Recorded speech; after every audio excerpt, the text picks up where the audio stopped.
Dans cette première partie, on va voir comment on mesure l'absorbance d'une solution. Le premier réglage est celui de la longueur d'onde à laquelle la mesure sera effectuée. Plaçons-nous à 600 nanomètres. Il faut faire mémoriser par le spectrophotomètre la valeur de l'absorbance d'une cuve d'eau pour cette longueur d'onde. On met donc une cuve d'eau sur le porte-échantillon et on referme la trappe. En appuyant sur ce bouton, le spectrophotomètre affiche 0. Il compensera par la suite la contribution de la cuve de mesure et du solvant. On dit qu'on a réglé le 0 ou que l'on a fait le blanc.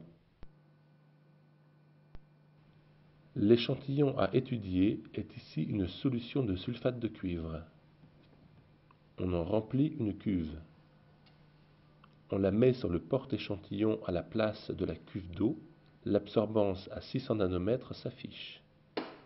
Elle vaut 0,807.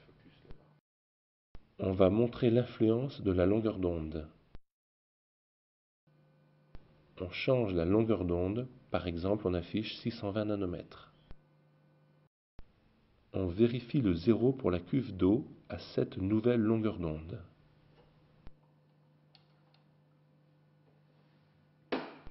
L'appareil affiche 0,031.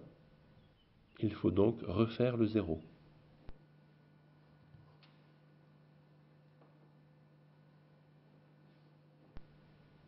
On remet la solution de sulfate de cuivre. Son absorbance à 620 nanomètres est maintenant 1,358. Elle était de 0,807 à 600 nanomètres. Cela montre que l'absorbance dépend de la longueur d'onde. On va montrer l'influence de l'épaisseur de la solution sur l'absorbance. On remplit d'eau une cuve 5 fois moins épaisse que la précédente. On refait le 0 dans ces nouvelles conditions.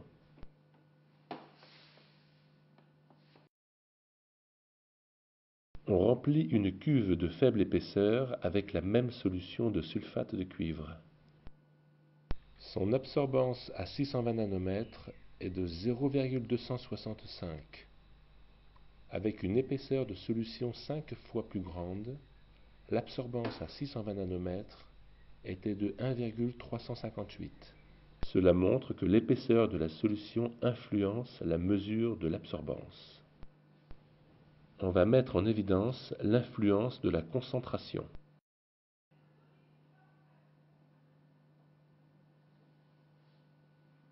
On dilue la solution précédente avec de l'eau distillée. On met cette nouvelle cellule sur le porte-échantillon à la place d'une cellule d'eau qui a servi à faire le 0. On mesure 0,482. La concentration influence effectivement l'absorbance d'une solution. On a vu que l'absorbance d'une solution dépend de la longueur d'onde, de l'épaisseur de la solution et de sa concentration.